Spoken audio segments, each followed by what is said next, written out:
अपना ध्यान रखा कीजिए ताकि जल्दी ठीक हो जाए। कभी कभी कुछ चोट किसी से मिलने का बहाना भी होता है। रात गहरी हो चुकी थी। शहर की सड़कें बारिश से धुली हुई थीं। स्ट्रीट लाइट की पीली रोशनी पानी की बूंदों पर पड़कर चमक रही थी। अमन अपनी महंगी कार चलाते हुए घर लौट रहा था।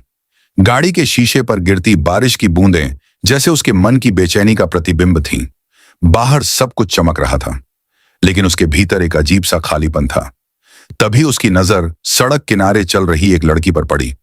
उसके हाथ में छाता था और दूसरे हाथ में एक पुराना सा थैला। वह तेज बारिश में भी संभल कर चल रही थी। उसके चेहरे पर थकान थी और शायद कोई अनकही चिंता भी। अमन अनजाने में धीमा हो गया। न जाने क्यों उसकी नजर उस लड़की पर ठहर गई। कुछ दूर जाकर वह लड़की रुक गई। अमन ने भी अपनी कार थोड़ी दूर रोक दी। उसने शीशे के पार से देखा। सड़क किनारे एक कोना था जहां कुछ छोटे छोटे पिल्ले सिमटे हुए थे और पास ही उनकी मां बैठी थी, भीगी हुई, कांपती हुई, भूखी। लड़की ने बिना इधर उधर देखे छाता एक तरफ रखा। उसने पहले पिल्लों को धीरे से उठाकर पास की सूखी जगह पर रखा ताकि वे बारिश से बच सकें। फिर अपने थैले से कुछ रोटियां निकाली। उसने बड़े प्रेम से उन रोटियों को छोटे टुकड़ों में तोड़ा और उस मां के सामने रख दिया। भूखी मां ने पहले संकोच से देखा, फिर धीरे धीरे खाने लगी। उसके छोटे बच्चे भी पास आकर सिमट गए। लड़की के चेहरे पर हल्की सी मुस्कान आ गई। बारिश अभी भी हो रही थी, लेकिन वह बिना शिकायत के भीग रही थी, जैसे उसे अपनी परवाह ही ना हो। उसकी चिंता बस उन बेजुबानों के लिए थी।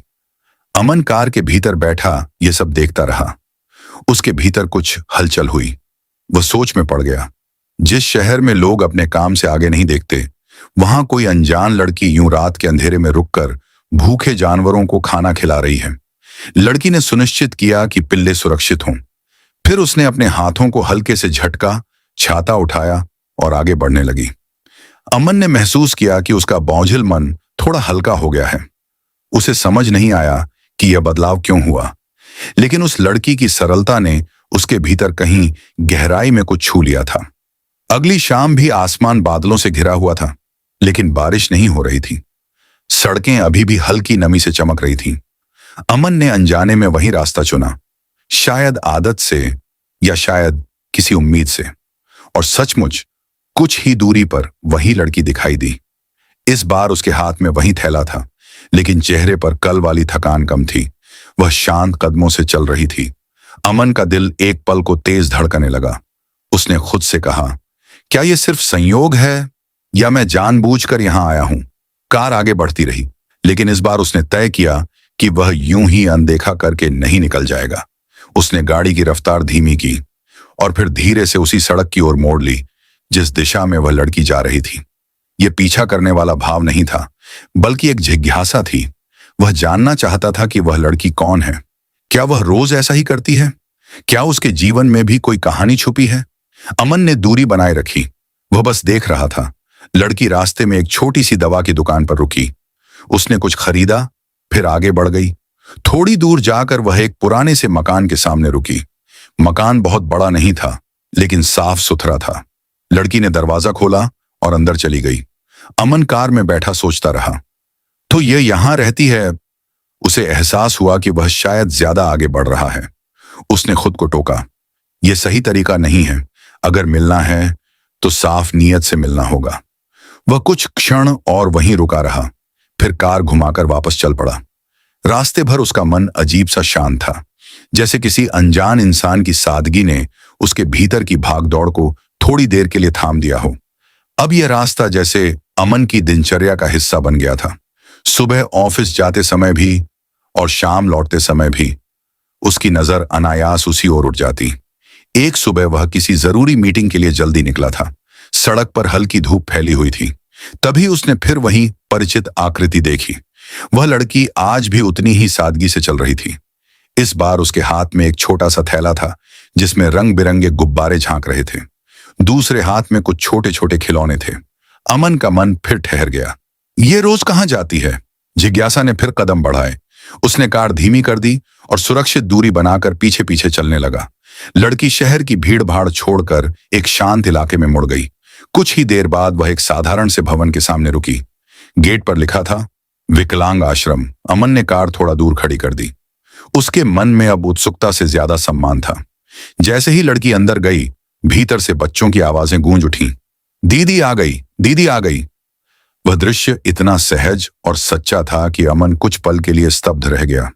छोटे छोटे बच्चे जिनके हाथ पैर किसी सीमा में बंधे थे, जिनकी चाल धीमी थी या जिनकी आवाज स्पष्ट नहीं थी, वे सब उसे देखकर खिल उठे। उनके चेहरों पर ऐसी सच्ची खुशी थी जो किसी महंगे उपहार से नहीं खरीदी जा सकती। लड़की ने मुस्कुराते हुए एक एक बच्चे के पास जाकर खिलौने दिए। उसने गुब्बारे बांटे, फिर फर्श पर बैठकर बच्चों के साथ बातें करने लगी। कोई उसके कंधे से लग गया, कोई उसका हाथ पकड़कर अपनी बात बताने लगा। उसके चेहरे पर वह मुस्कान थी जो बनावटी नहीं थी। वह हर बच्चे की बात ध्यान से सुन रही थी, जैसे उसके पास समय की कोई कमी न हो। अमन दूर खड़ा यह सब देख रहा था। उसके भीतर कुछ बदल रहा था। वह सोचने लगा, मैंने कितनी बार बड़े बड़े दान दिए हैं, चेक साइन किए हैं, लेकिन कभी इस तरह किसी के पास बैठकर उसका हाथ थामने का समय नहीं निकाला। उसे लगा जैसे वह लड़की केवल मदद नहीं करती, वह अपना समय देती है, अपना मन देती है। कुछ देर बाद वह बच्चों के साथ खेलते खेलते हंस पड़ी। उसकी हंसी बहुत साधारण थी, लेकिन उसमें सच्चाई थी। अमन ने पहली बार महसूस किया कि वह जिस चमक दमक की दुनिया में रहता है वहां बहुत कुछ है, लेकिन शायद वह गर्माहट नहीं है जो इस छोटे से आश्रम में थी। उसके मन में अब जिज्ञासा की जगह एक गहरा सम्मान आ गया था। वह कार के पास लौट आया। इस बार उसके चेहरे पर हल्की मुस्कान थी। यह लड़की अलग है, उसने खुद से कहा, और शायद मेरी जिंदगी को कुछ सिखाने आई है। वह ऑफिस की ओर बढ़ गया, लेकिन पूरे दिन उसका ध्यान बार बार उसी दृश्य पर जाकर ठहर जाता। एक पूरा सप्ताह बीत गया। अमन रोज उसी रास्ते से गुजरता, सुबह भी शाम भी। उसकी नजर अनजाने में हर मोड़ पर ठहर जाती, लेकिन वह लड़की कहीं दिखाई नहीं दी। पहले उसने खुद को समझाया, शायद आज नहीं आई होगी, फिर शायद व्यस्त होगी, लेकिन 7वें दिन तक आते आते उसकी बेचैनी बढ़ गई। वह समझ नहीं पा रहा था कि क्यों एक अनजान लड़की की अनुपस्थिति उसे इतना विचलित कर रही है। आखिरकार एक शाम उसने वही पुराना मकान याद किया। दरवाजे के पास रखा तुलसी का पौधा, हल्की रोशनी वाली खिड़की। कुछ क्षण उसने सोचा, क्या वहां जाना ठीक होगा? लेकिन चिंता ने झिझक को पीछे छोड़ दिया। वह उस गली में पहुंचा। मकान वैसा ही था, पर आज दरवाजा आधा खुला था। अंदर से खांसी की हल्की आवाज आ रही थी। अमन ने धीरे से दरवाजा खटखटाया। कोई उत्तर नहीं मिला। उसने हल्के से पुकारा, कोई है? अंदर कदम रखते ही उसने जो दृश्य देखा, उससे उसका मन ठहर गया।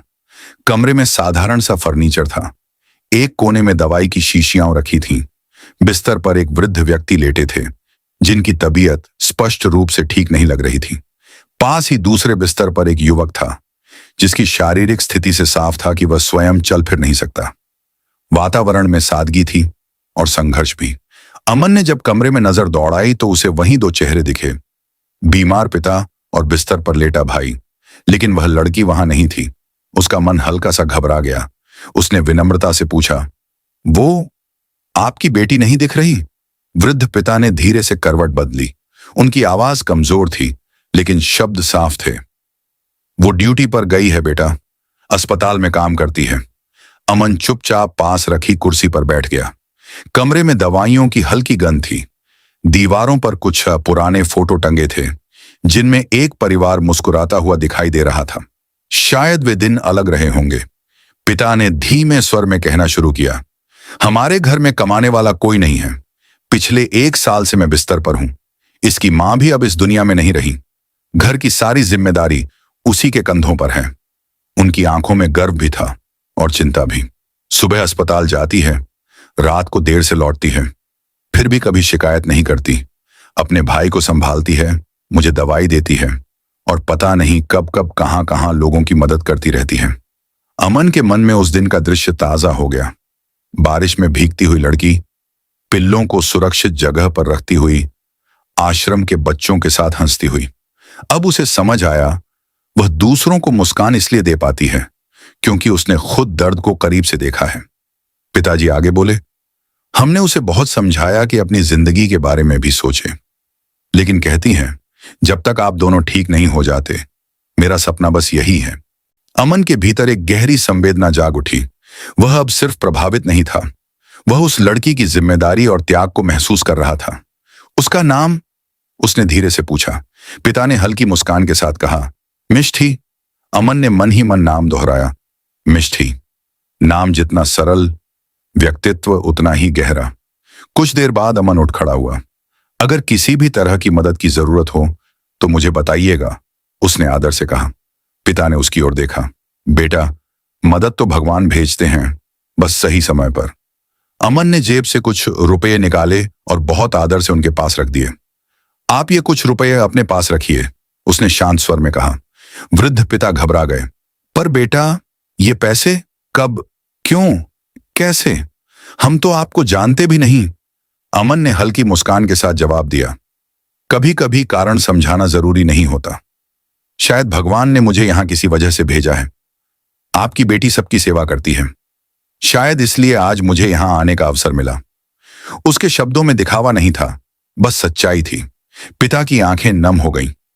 बेटा, हमने कभी किसी से हाथ नहीं फैलाया, अमन ने तुरंत कहा। यह मदद नहीं है, यह सम्मान है। आपकी बेटी जिस समर्पण से लोगों की सेवा करती है, उसके लिए मैं दिल से आभारी हूं। इसे उसी का आशीर्वाद समझ लीजिए। वह ज्यादा देर नहीं रुका, चुपचाप बाहर निकला और चला गया। शाम ढलकर रात में बदल गई। कुछ देर बाद दरवाजा खुला। मिष्ठी अंदर आई। आज भी उसके चेहरे पर थकान थी, लेकिन आदत के मुताबिक उसने पहले पिता और भाई की कुशल क्षेम पूछी। उसे आश्चर्य हुआ, पिता के चेहरे पर एक अलग सी चमक थी, जैसे लंबे समय बाद कोई चिंता हल्की हुई हो। बाबा, आज आप बड़े खुश लग रहे हैं, मिष्ठी ने मुस्कुराकर पूछा। पिता ने उसे गौर से देखा। आज भगवान ने हमारे घर एक फरिश्ता भेजा था। मिष्ठी चौंक गई। फरिश्ता? पिता ने धीरे धीरे पूरी बात बताई। एक सज्जन युवक आया था, हालचाल पूछा और बिना किसी अपेक्षा के कुछ रुपए दे गया। मिष्ठी कुछ पल के लिए शांत हो गई। उन्होंने अपना नाम बताया? नहीं, लेकिन उनकी आंखों में सच्चाई थी, पिता ने कहा। वह पिता के पास बैठ गई। बाबा, हमें किसी पर बोझ नहीं बनना चाहिए। पिता ने उसके सिर पर हाथ रखा। बेटी, जब कोई सम्मान से हाथ बढ़ाए तो उसे ठुकराना भी सही नहीं। शायद ये तुम्हारी अच्छाई का ही फल है। मिष्ठी चुप रही। उसकी आंखों में विचारों की लहरें थीं। उस रात उसने देर तक नींद नहीं आने दी। वह सोचती रही, कौन था वो, क्यों आया और क्यों उसके मन में एक अनजाना सा भरोसा छोड़ गया। उधर अमन भी अपने कमरे में खिड़की के पास खड़ा था। आज पहली बार उसे लगा कि उसने धन का उपयोग किसी सच्चे कारण के लिए किया है। उसके मन में कोई अहंकार नहीं था, बस एक संतोष था। अमन कई रातों तक सो नहीं पाया। उसके मन में बार बार वही घर, वही जिम्मेदारियां और मिष्ठी का शांत चेहरा घूमता रहा। वह समझ चुका था कि यह केवल आकर्षण नहीं है, उसके भीतर एक सच्ची चिंता जन्म ले चुकी थी। वह उसकी मदद करना चाहता था, लेकिन इस तरह कि उसके आत्मसम्मान को ठेस न पहुंचे। धीरे धीरे उसे एहसास हुआ कि वह मिष्ठी से सिर्फ प्रभावित नहीं है, वह मन ही मन उसे चाहने लगा है। पर वह यह भी जानता था कि उसके जीवन में प्रवेश करने का तरीका साफ और सच्चा होना चाहिए। एक दिन ऑफिस में काम करते समय उसकी उंगलियों में हल्की सी चोट लग गई। छोटी सी खरोंच थी, पर खून निकल आया। सहकर्मी बोले, फर्स्ट एड करवा लीजिए। अमन ने पल भर सोचा और उसे वही अस्पताल याद आ गया जहां मिष्ठी काम करती थी। वह सीधे उसी अस्पताल पहुंचा। भवन साधारण था, लेकिन व्यवस्थित। भीतर दवाइयों की हल्की गंध और लोगों की धीमी आवाजें गूंज रही थीं। रिसेप्शन पर नाम दर्ज करवाने के बाद वह इंतजार करने लगा। दिल की धड़कन सामान्य से तेज थी। उसे खुद पर हल्की सी मुस्कान आ गई। मैं यहां इलाज के लिए आया हूं या किसी और वजह से? कुछ ही देर बाद एक परिचित स्वर सुनाई दिया, अगला मरीज। अमन ने सिर उठाया। सामने मिष्ठी खड़ी थी, सफेद नर्सिंग ड्रेस में, सादगी से बंधे बाल और चेहरे पर वही शांत गंभीरता। मिष्ठी ने पेशेवर ढंग से उसका हाथ देखा। ज्यादा गहरी नहीं है, थोड़ी सफाई और पट्टी करनी होगी। वह पूरी सावधानी से दवाई लगाते हुए बोली, ध्यान रखा कीजिए, छोटी सी लापरवाही भी परेशानी बन सकती है। अमन ने उसकी ओर देखा। कभी कभी छोटी सी चोट किसी से मिलने का बहाना भी बन जाती है। मिष्ठी थोड़ी आश्चर्य से बोली, क्या? अमन ने कहा, कुछ नहीं, मैं तो बस ऐसे ही। मिष्ठी पूरे ध्यान से अमन के हाथ पर पट्टी बांध रही थी। उसकी उंगलियों में एक सधी हुई कोमलता थी, न जल्दी न लापरवाही। हर हरकत में पेशेवर जिम्मेदारी और सहज देखभाल झलक रही थी। अमन चुपचाप उसे देखता रहा। वह नहीं जानती थी कि यह वही युवक है जो कई हफ्तों से उसी रास्ते से गुजरता है, जिसने बारिश में उसे बेजुबान जानवरों की सेवा करते देखा, जिसने आश्रम में बच्चों के बीच उसकी मुस्कान देखी, जिसने उसके घर की सादगी और संघर्ष को समझा। उसके लिए यह बस एक मरीज था, लेकिन अमन के लिए यह अब एक अनमोल रिश्ता बनने की शुरुआत थी। ज्यादा दर्द तो नहीं हो रहा? मिष्टी ने सामान्य स्वर में पूछा। अमन जैसे ख्यालों से लौटा। नहीं, बिल्कुल नहीं, उसने धीमे से कहा। दर्द तो उसे किसी और बात का था, कि वह अब तक अपने मन की बात कह नहीं पा रहा, कि वह उसके जीवन में अचानक प्रवेश नहीं करना चाहता, कि वह चाहता है यह रिश्ता जल्दबाजी से नहीं, विश्वास से बने।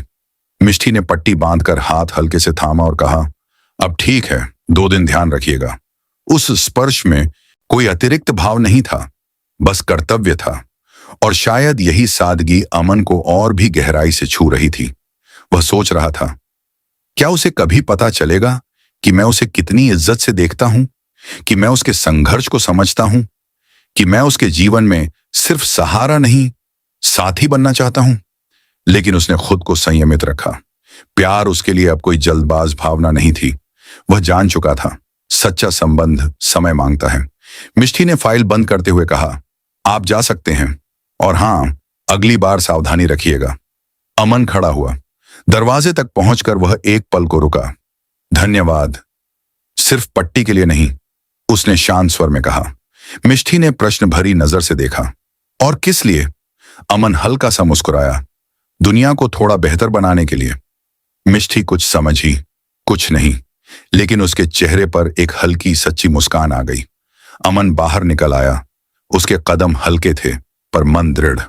वह जानता था, अब वह मिष्टी के लिए कुछ भी करने को तैयार है, लेकिन वह यह भी जानता था कि सच्चा प्रेम किसी पर अधिकार नहीं जताता, बल्कि उसके साथ चलने की अनुमति मांगता है। मिष्टी अब रोज अमन के घर आती। अमन ने उसे 2 गुना वेतन देकर अपने घर काम पर रख लिया। वो अमन के पिता की सेवा पूरी निष्ठा से करती, दवा समय पर, खाना समय पर, और हर बात में आदर। उसे नहीं पता था कि वो कर्मचारी अमन का पिता नहीं, बल्कि ऑफिस का एक बीमार कर्मचारी है, जिसे अमन ने मदद के लिए अपने घर रखा है। धीरे धीरे अमन और मिष्टी की बातचीत बढ़ने लगी। एक दिन शाम को बारिश हो रही थी। बिजली चली गई थी। घर में हल्का अंधेरा और बाहर बारिश की बूंदों की आवाज। मिष्टी ने धीमे से कहा, आप बहुत अच्छे हैं। आपने हमारे लिए जो किया वो कोई नहीं करता। अमन कुछ पल चुप रहा। उसने पहली बार उसकी आंखों में सीधा देखा और कहा, अच्छा होना नहीं चाहता, बस तुम्हारे करीब रहना चाहता हूं। मिष्टी चौंक गई। उसकी आंखों में सवाल थे। अमन ने गहरी सांस ली। जिस दिन तुम दिखना बंद हुई, मैं बेचैन हो गया था। तुम्हारे घर गया, तुम्हारे पिता से मिला, तुम्हारी हालत देखी, और तभी समझ गया कि तुम सिर्फ खूबसूरत नहीं, मजबूत भी हो। शायद उसी दिन से वो रुक गया। मिष्टी का दिल तेज धड़कने लगा। शायद उसी दिन से मैं तुमसे प्यार करने लगा। कमरे में सन्नाटा छा गया, सिर्फ बारिश की आवाज। मिष्टी की आंखें भर आईं। आपको सच्चाई पता है, मेरी जिंदगी आसान नहीं है। मेरे कंधों पर बहुत जिम्मेदारियां हैं। मैं किसी के सपने नहीं बन सकती, क्योंकि मुझे अपने घर का सहारा बनना है। अमन ने धीरे से कहा, मैं तुम्हें सहारा बनने से रोकना नहीं चाहता, मैं तुम्हारा सहारा बनना चाहता हूं। उसकी आवाज में सच्चाई थी, लेकिन कहानी यहां खत्म नहीं होती। कुछ दिनों बाद सच सामने आ गया। मिष्टी को पता चला कि जिस व्यक्ति को वो अमन का पिता समझकर सेवा कर रही थी, वो असल में उसके ऑफिस का कर्मचारी है। उसे लगा जैसे उसके विश्वास के साथ खेला गया हो। वो गुस्से में थी, आहत थी। आपने मुझसे झूठ क्यों बोला? उसकी आवाज कांप रही थी। अमन की आंखों में पछतावा था। मैं तुम्हें अपने पास रखना चाहता था, तुम्हारी मदद करना चाहता था, पर मुझे डर था कि अगर सच बताऊंगा तो तुम मना कर दोगी। मिष्टी ने कहा, प्यार में मदद छुपाकर नहीं दी जाती, भरोसा तोड़ा नहीं जाता। वो चली गई। अमन फिर उसी खाली घर में अकेला रह गया। इस बार पहले से ज्यादा खालीपन था, लेकिन इस बार उसने एक फैसला किया। अगले दिन वो सीधे मिष्टी के घर गया। उनके पिता के सामने हाथ जोड़कर बोला, मैंने गलती की है, पर मेरा इरादा गलत नहीं था। मैं मिष्टी से शादी करना चाहता हूं और उसकी जिम्मेदारियां भी अपनी जिम्मेदारी मानता हूं। अगर वो मना करे तो मैं पीछे हट जाऊंगा, पर इस बार कोई झूठ नहीं होगा। कमरे में सन्नाटा था। मिष्टी की आंखों में आंसू थे, पर इस बार गुस्से के नहीं। आपको समझना होगा, मुझे किसी अमीर आदमी की जरूरत नहीं, मुझे सच्चे इंसान की जरूरत है। अमन ने जवाब दिया, इस बार सिर्फ सच्चाई है, और अगर तुम हां कहो तो पूरी जिंदगी तुम्हारे साथ चलने की चाहत है। कुछ पल बाद पिता ने मिष्टी को समझाया, बेटा ये कोई झूठे इंसान नहीं है, ये वो सच्चे इंसान हैं जो हर किसी को नहीं मिलते। उन्होंने अमन के हाथ में मिष्टी का हाथ देते हुए बोले, बेटा आज से मैं इसकी जिम्मेदारी तुम्हें सौंपता हूं। मिष्टी की आंखें नम थीं और अमन के दिल को वो सुकून जो उनके मम्मी पापा के जाने के वर्षों बाद मिला था। उस दिन बारिश नहीं थी, लेकिन दोनों के जीवन में एक नई शुरुआत की हल्की सी धूप उतर आई थी।